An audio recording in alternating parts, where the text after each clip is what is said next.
The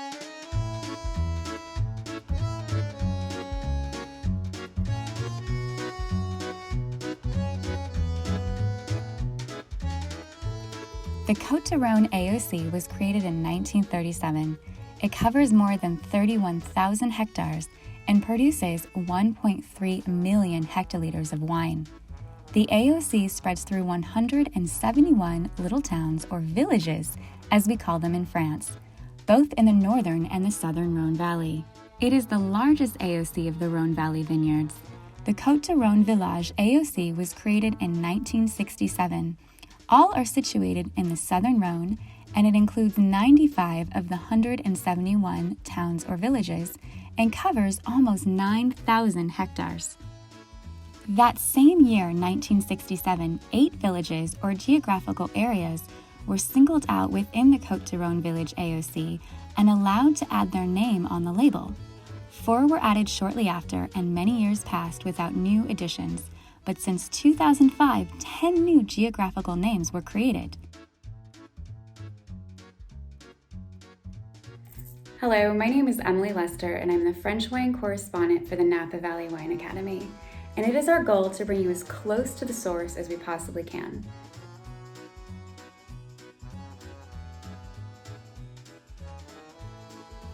I'm traveling to the southern part of the Côte de Rhône around Avignon. We will pass by Gigondas, Vécaras, Deval, among other famous AOCs, but we will not stop. Instead, we will discover the lesser-known villages and their wines. We're going to visit 8 Côte de Rhône villages with geographical names that demonstrate the diversity of the terroir expressed in these villages. But the first stop, the historic city of Avignon, the epicenter of the Côte de Rhône Valley. As a wine-growing region since the Poets claimed home there in the 1300s and promoted wine growing.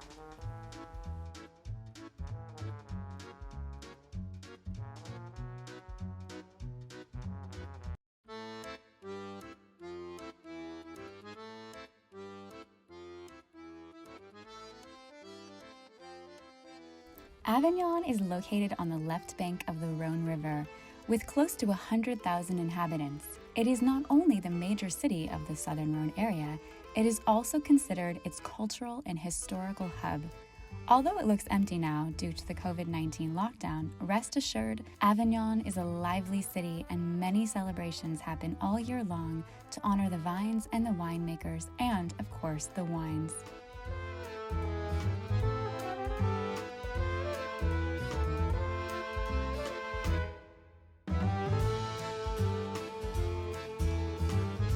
Hello everyone, so I made it down here to Avignon, and our first stop is here at the Inter-Rhône to meet Sabine. Hi everyone, nice to meet you. I'm Sabine, welcome to Avignon, and I'm lucky enough to work here. I'm the export marketing manager for Inter-Rhône, and this is our workplace. So we're hoping that we're going to enjoy traveling with us and discovering our region, our wines. So please feel free to taste the red, of course, but also don't forget the whites and the rosé. I'm hoping you're going to have fun meeting all the winemakers here. And I wish you a great luck and a great learning session with us. Thank you.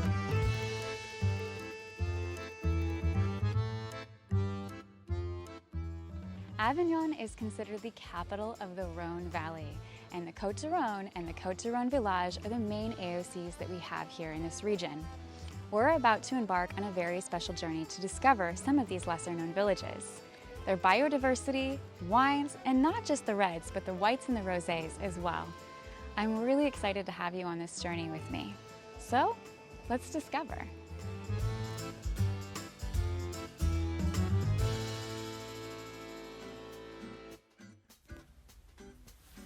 On our way to the Plan de Dieu, located between 2 main tributaries of the Rhône River, this is actually a village denomination that encompasses 4 communes in the Vaucluse. It is the largest of the 22 named villages with geographical names in the Côte de Rhône.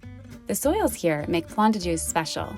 The vineyards are planted on red clay and cobbles up to 10 meters deep. You can see the area is an expansive plain which is heavily influenced by the Mistral winds. The wines, all red, will be concentrated and dense, with aromas of garrigue. Plan de Dieu is also known as the Plain of God. Legend has it that in the Middle Ages, this area was mostly densely wooded scrubland, teeming with bandits. The main area refers to literally depending on God to protect you as you pass through the area. Now let's meet with Anthony Taylor to learn more about this historically rich village. The Plan de Dieu, which means Plain of God, was actually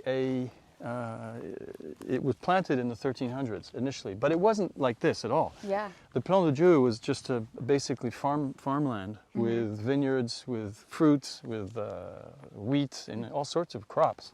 The first paper that records the Plan de Dieu was between the village of Camaret and Travaillant. Okay. And they found a record where they actually talked about the Plan de Dieu. Okay. Because they were dividing the land between them. And so it was, but the thing is about this, it's like it's a raised plateau. We're at the same altitude as Châteauneuf-du-Pape here, okay? And it's the largest AOP, Côte du Rhône village in the Côte du Rhône village. I mean, there's roughly 1,400 hectares, which is 3,800 acres under the appellation, but there's only 900 to 1,000 hectares that are planted. So the whole appellation is a third or 50% larger almost. Wow. And the predominant grape varietals that are here, what are those? It's a minimum of 50% Grenache, but the actual planting of Plan de Dieu is it's about 68-70% Grenache. Okay. It's 20% Syrah, and then it's the 10% remaining is Mourvèdre, Cinsault, Carignan. Okay.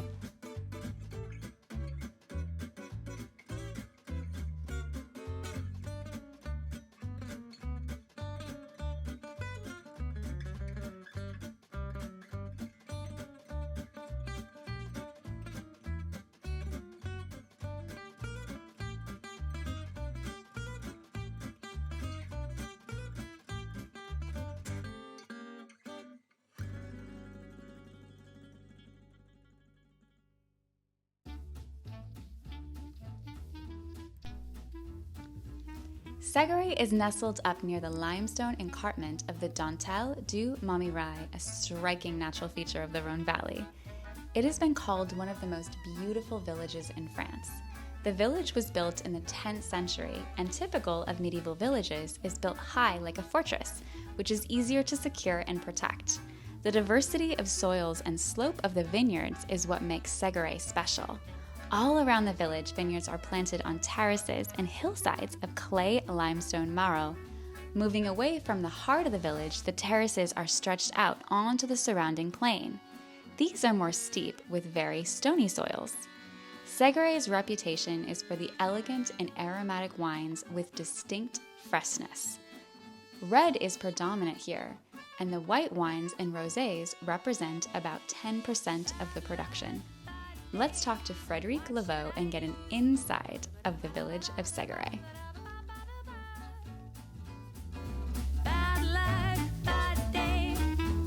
So we're in the village of Séguret with Frédéric.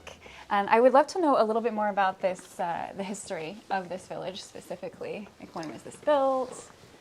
So, village of Séguret, for example, at the entrance of the village, there is a really old door, and it's written on it 14th century. Okay.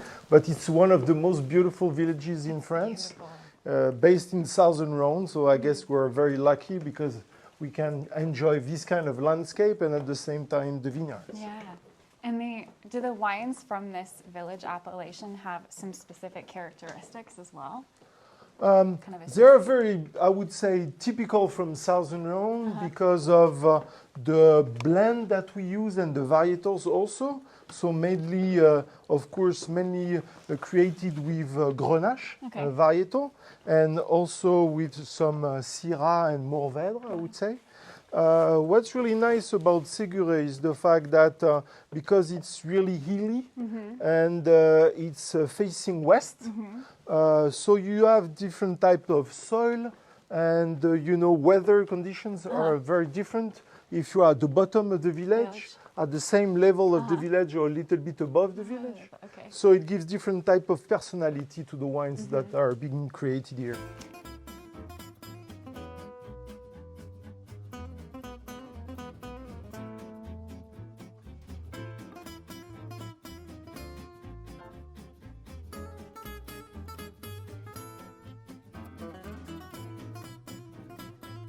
So at the top there is Keran.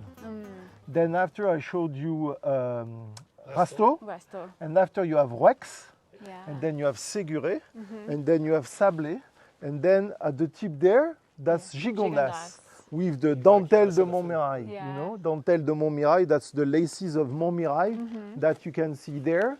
And at the bottom, on the valley floor, next to Gigondas, right next to Gigondas, is Vaqueras. Wow. And when the Mistral is really blowing very hard, it's really cleaning up all the air. And from here you can see Avignon with the And that's in this direction. with the Palais des Papes. Yeah, it's going this way.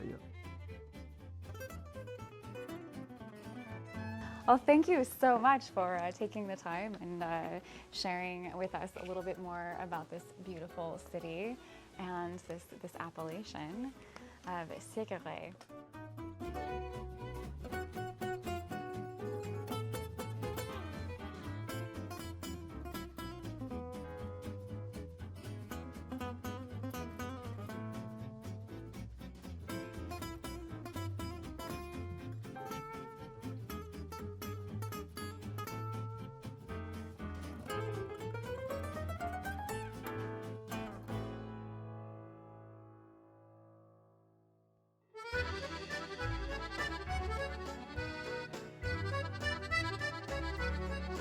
Sometimes the tiniest thing produces greatness.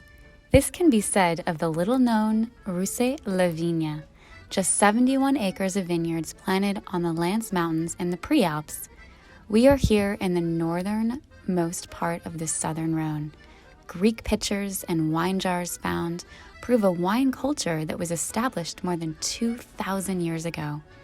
The different soils were studied very early, and a map of the 15th century identifies those best suited to wine growing. The Czar Hills, where the vines grow consistent on sand and fossilized seashells deposits by the sea around 8 million years ago. From these light soils come a range of fruity, supple wines with smooth tannins. Wines from the upper slopes, where vines struggle, are more full-bodied and concentrated in aromas. Acidity and freshness are the common factors here throughout the village. Speaking of soils, let's visit with Alan, a geologist turned wine grower, who can explain the complexities and magic of this landscape to us. We just go here because you will see the different type of terroir, okay? Okay. So in this area, it's typically at the end of the Alps. So here what you are seeing is the end of the Alps. Okay. It is what we call the pre-Alps. And the real Alps are just after this. On the top of this type of hills, if you see on Google Earth, you will see that it is completely flat. Okay. Because at the glacier time era, here it was full of ice, and the glacier finished at the top of the hill. So they work like a bulldozer and they make the top of the hill flat. And as they come from the Alps, they come from Geneva, from the beginning of the Rhône Valley, they bring all the rocks that they scrap from the Alps. But we have two types of terroir. We have the Safre here, and on the top of the Safre, we have rocks. Like it's not pebbles, because it's pebbles made by glaciers, so they are with angles. So I will just show you the rocks here, and you can see also the slope, you see, like this, because the sea was, we are really at the shore here. It's and you can see it's like this. And when you have this kind of formation like this, you see this, it's probably what we call a channel. You know, when you are at the sea. Le Peg, yes. And here at Le Peg, there was a lot of ruins which are very old Greek culture, because at a long time ago, but after the dinosaur, in Marseille was a Greek city. So the Greek came inside before the Roman, and they install like a supermarket, you know, for the Greek, and they bring the wine in this area. This is the saffron. Okay. Okay. So the saffron is hard. It's like this. So we stand maybe in front And of the staff. with the time, the saffron is becoming sand. Okay. Okay. So we have under this we have the sand. Yes, this is the erosion of the saffron. So when we use the word saffron, is really the rocks. Okay. How does this this terroir, this sand, impact the wines of this specific area? It's a very poor soil. So to find the nutriment, you could eat nutriment. Yeah, in English, okay? nutrients. The roots are to go very deep. Otherwise, they are not so. Because of this, we have a very good quality of wine because they are poor, they are very concentrated, and fortunately, they are not so heavy. So it's quite light. Yeah. So Roussillon is very typical because of this terroir and because of the altitude. Okay. Because here we are at the north of the south. Exactly. Most of the people are at the north of somewhere, but at the north of the south. But just after it's the North Valley of the Rhône, like Côte-Rôtie and this kind of thing, you know. And we are in altitude. So thanks to that, we are doing the harvest maybe 3 weeks or 4 months after the other people.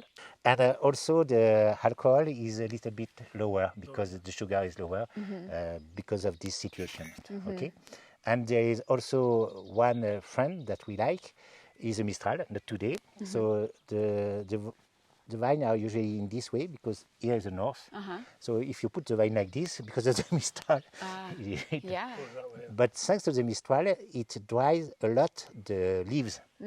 So we don't have to put a lot of treatment on it.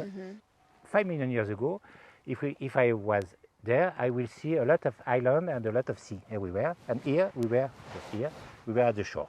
Sure. Yes, at the shore of the sea. Okay, so About 4 million years ago. 4 million years. It finished. Yes, it finished. It started 20 million years ago, and during 16 million. The Miocene.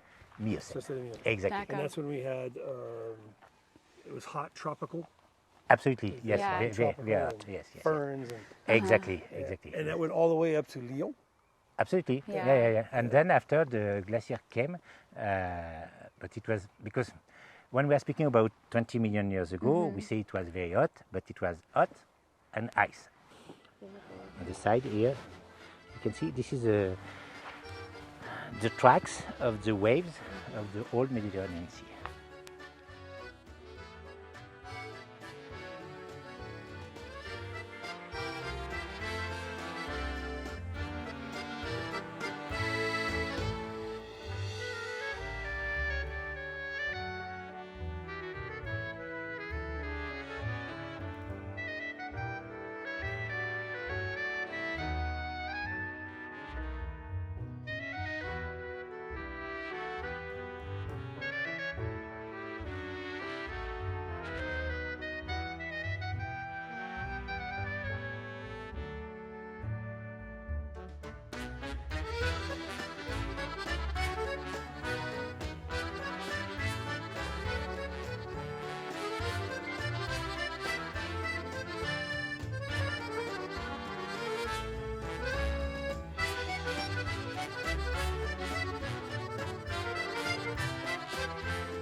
Valréas is one of the northernmost of the Côte de Rhône villages with geographical names. Its representation is part of the Enclave de Pape, dates back to the early 1300s, when Pope John XXII regained his health by drinking the local wine. Hence, a source of miracles was born. The key to the wines from Valréas is in its location in this part of the Côte de Rhône. Exposed to winds from both the Prealps and the Mistral, with vineyards facing north and west, this is one of the coolest of the 22 named village areas. Summers are long and warm here, but the altitude and aspect of the vineyard ensures red wines that are meant to be aged. There is no rule. The wine stay, the time needs to stay. It can be 1 year, can be 2 years, can be 3 years. When it's ready, it's ready. When it's not ready, they can stay here. First I came here for the terroir, but as we say in French, the cherry on the cake is the setup. You have a low pH, no sulfite, perfect, it's already protected by the level of pH.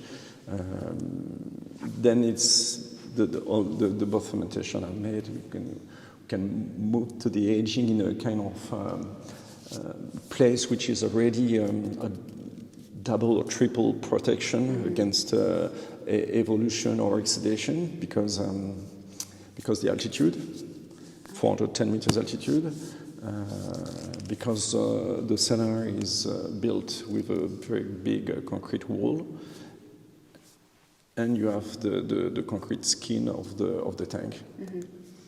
So you can easily work without anything that you have to add on summertime, and the purity and the balance, the freshness, it's a kind of could I say soul in the soul of it. Yeah. It's you can even in some particular case leave the flour coming a little bit. It's perfect. It's polymerizing things. It doesn't. You do not go in the world of oxidation. It's great. I think it's to achieve the purity from the terroir. It's the perfect way. The less you do, the better it is. Here, because of the structure of the soil, and because of the grapes we have, like you will see that we have a majority, not a majority, but a very high percentage of Syrah. And when you have, for instance, Syrah on low pH, and you want to protect without to add anything, you have some reduction process coming, and so you can be anxious about that because you do not put anything to cover to protect, but it's still clean. But it's Syrah.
Massif du Chaux is a collection of 5 towns on this raised plateau on the Rhône River's left bank, which includes Ouchot, Lagarde-Périot, Mondragon, Biolenc, and Sarignan.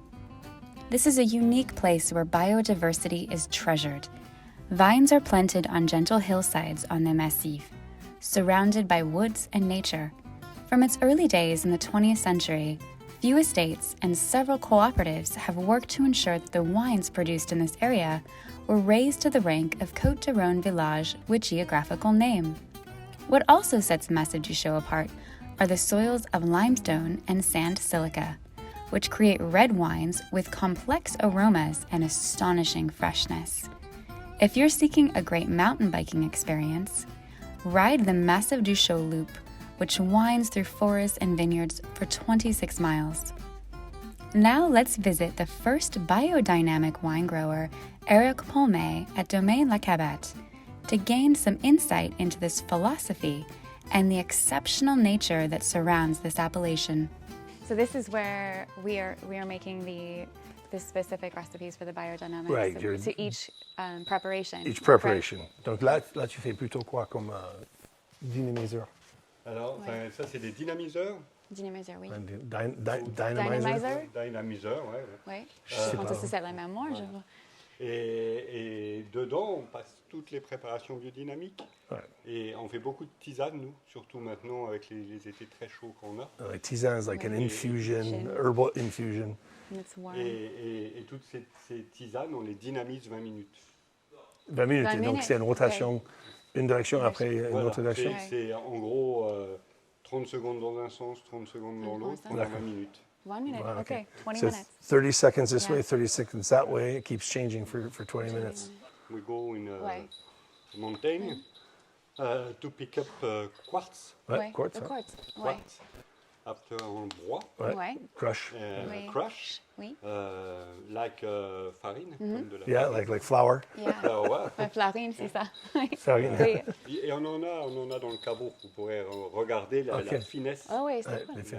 Très bien. Réponse. Puis on va vous montrer quand Étienne va revenir. Alors c'est mon fils maintenant, tu vois, tout doucement, on lui laisse le truc. Mais C'est bien. Bien. du coup, Oui. Félicitations. Oui. Voilà. Donc voilà, il faut qu'il apprenne. Ah oui. C'est bon, hein. Ça fait mieux, on travaille ensemble. Et lui, en biodynamie, il est assez pointu. Hein, Well, sur that's- des choses. Et on vous montrera les préparations, les autres préparations qu'on met. Ils sont dans la cave. Et ici, on fait. T'es jamais venu, on t'a jamais invité à nos préparations biodynamiques. Non, ben, ça m'intéresse. Hein. Oui, Ah c'est ben, très intéressant. je le note et on t'invite. La prochaine fois, c'est en fin octobre. Formidable. Et là, on l'a fait lundi dernier. Et fin octobre, c'est là qu'on s'amuse le plus parce que c'est là qu'on met la bouse dans les cornes. Oui, oui, oui. Ah, oui, oui, oui, c'est cool. C'est vous. Comment Je back? vous vois. Oui, oui, je vous vois. Mais voilà, enfin, c'est une belle expérience de faire ça et puis surtout Ouais, de les faire, j'imagine. ces préparations, parce Ouais. qu'on voit la transformation Oui, et, j'imagine. et c'est vraiment, vraiment, vraiment intéressant. Quoi. C'est toute la technique Steiner. Yeah, the technique Steiner. Steiner. Oui.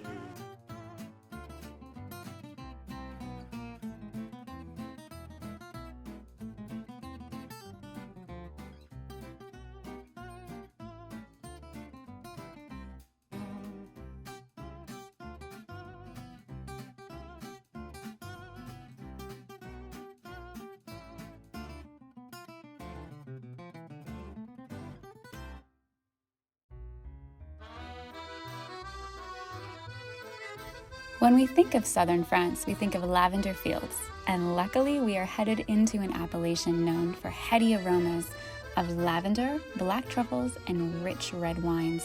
Suze-la-Rousse has similar terroir for these luxuries of the southern Côte de Rhône. This geographical area consists of several towns, including one by the same name. The town of Suze-la-Rousse is known for its military fortress, with a moat and a jus de paume, courts that are renovated over the last several centuries, but named for the red-headed wife of one of the castle's owners. The castle is still in excellent condition and in active use today. The Université du Vin is housed in the castle, as well as the Camaraderie du Côte de Rhône Wine Guild. This area is known for rich red wines that are colorful and aromatic. It has a climate that is truly Mediterranean, hot and dry, with defined Mistral influence. Now let's talk to Raphael Canap at Chateau Laborie, who is working with several vineyard plots with diverse soils and elevations in this area. And over here, what are these mountains over here? You can see Kind of, a little the bit. beginning of the Mont Ventoux. Mont Ventoux, okay. But you see half of it, so you know it goes. It's pretty impressive. Like this is an amazing view here because there's nothing around it. I mean, Yeah. it's so much higher than anything around. So this is Mont Ventoux. It's a bit cloudy today, and the ranch here is the Baronnie Provençale. Baronnie Provençale. Everything you see here is Baronnie Provençale. Fossils everywhere. Ancient sandy soils that once were the Mediterranean. The wine nerd's dream.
Saint-Andiol is one of the few Côtes-du-Rhône villages on the right bank of the Rhône River, and one closest to the river.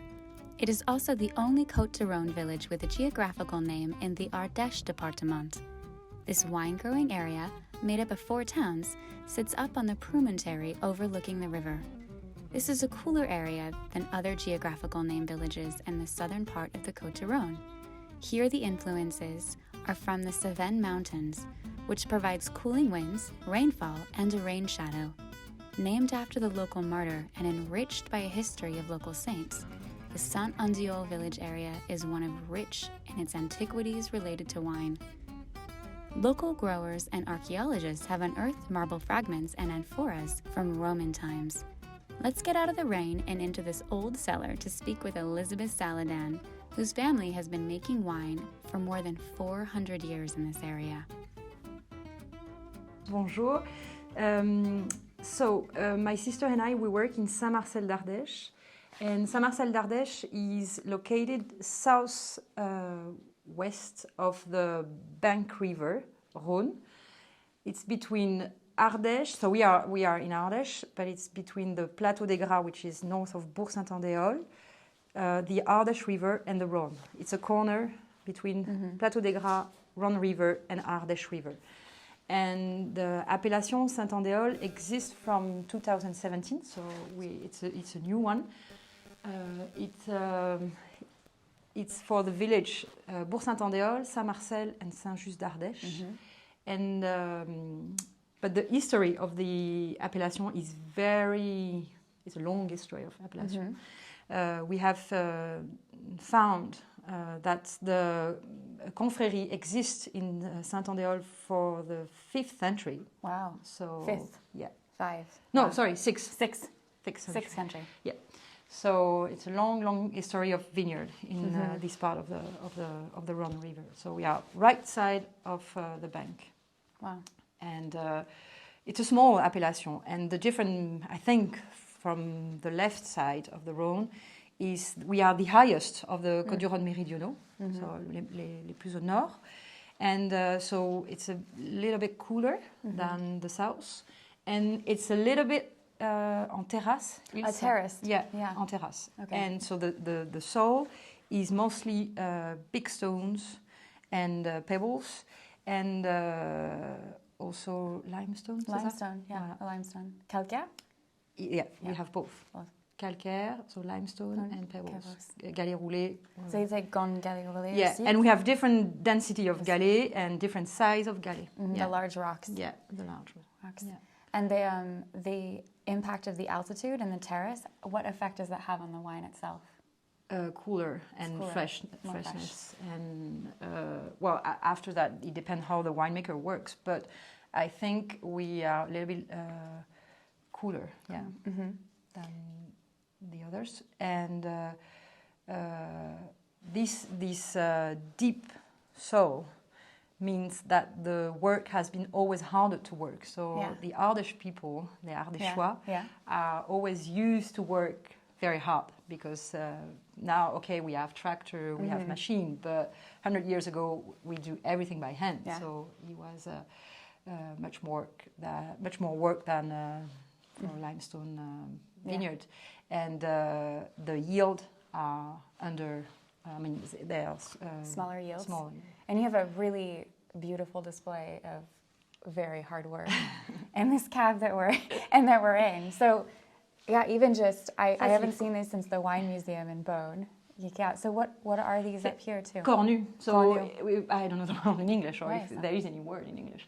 But this is so we are in the family winery here. It's where my uncle Paul lived until February 20th when he had a heart attack in front of his door. I'm sorry to hear that. And so my father and my uncle worked together until 95 in this winery. My grandfather, my great grandfather, we have our case. In our family we have more than 600 years of history in this village.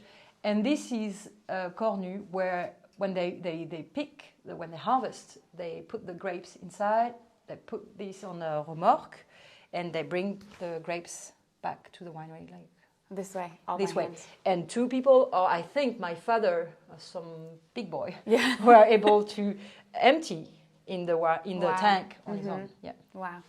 And the grapes, you can even come over, we can see here too. So the grapes would arrive in this section and then come out with gravity. Yeah. And then be brought. And there is underground tank also. Wow. Under the tractor. Yeah. So it's a very old building, and it has been actually it was comment on dit, une maison un château. It was a château. Oui. Okay.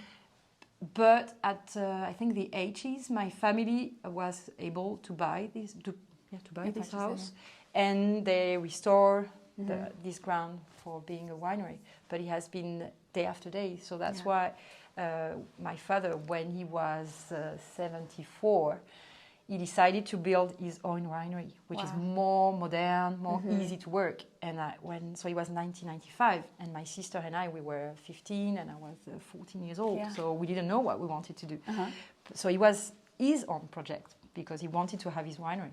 And after all, it was a very good idea, even for us to come back, because maybe if he was staying here, it would be very hard for women to work in this kind of winery.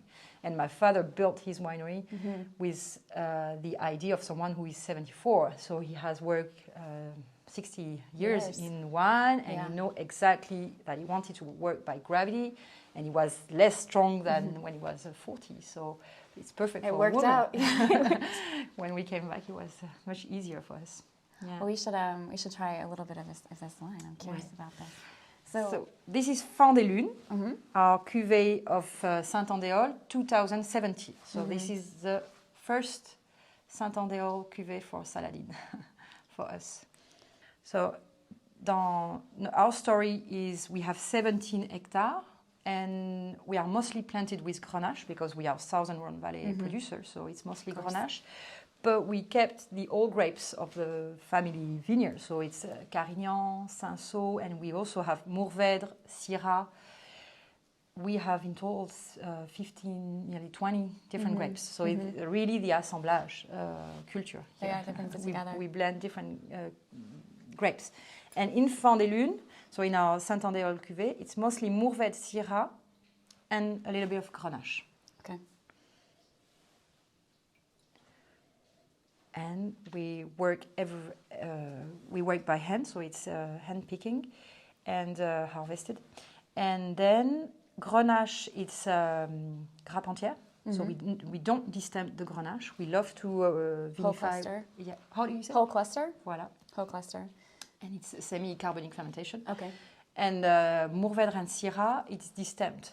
So we distempt, and then always for this highest appellation cuvée, we age at least 2 years in foudre. Southern Rhône Valley traditional is foudre. So this is our demi-muit or foudre. But this is not barrique. The barrique is a new term. A new fashionable invasion of Bordeaux and Burgundy. But traditionally in Rhône Valley was foudre and demi-muit. So in our family, we were joking with my sister. We say if we buy one barrique, we are deserited. So we always work with foudre and demi-muit. And this is for reductive grapes, so for Syrah and Mourvèdre. In our philosophy, we love to age Syrah and Mourvèdre in foudre. But we prefer concrete for Grenache to keep the freshness, the fruit, and la pureté of the Grenache. Grenache could be oxidative, and if you age in wood, it could be a little bit oxidative, and we don't like Grenache like this.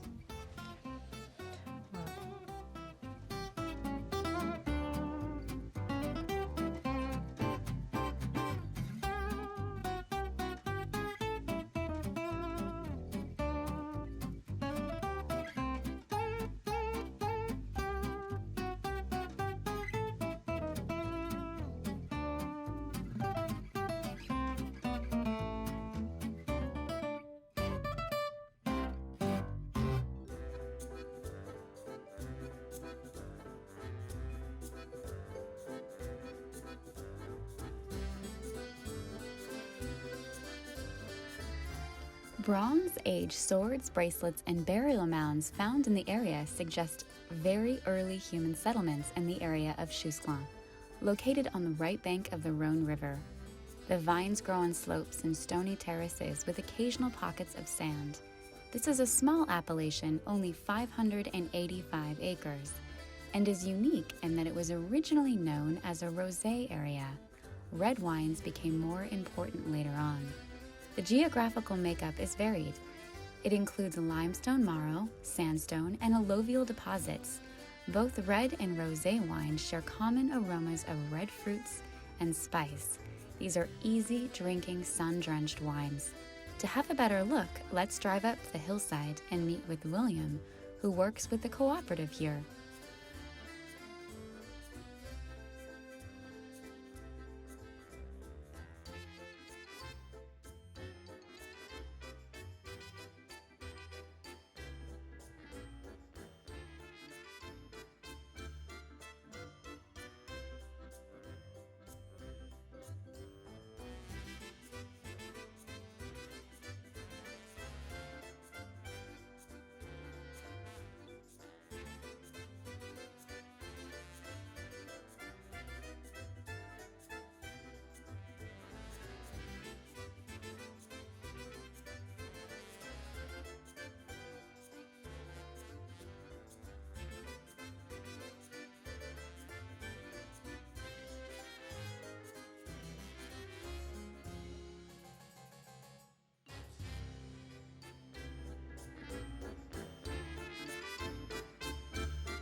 It's time to head home.